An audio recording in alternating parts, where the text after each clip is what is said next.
So, my dad's about to shoot a can.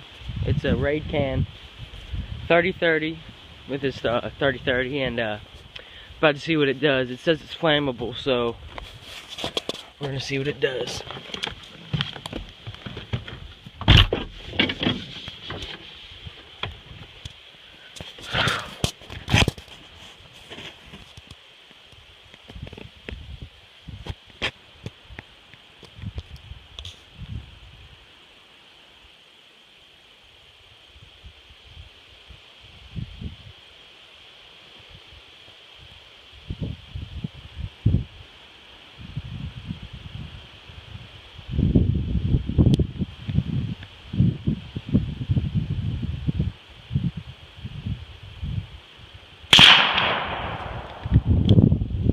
So this is the aftermath of the video. There's the entry point, there's the exit point. It didn't explode like I thought it would, but yeah, pretty cool video though.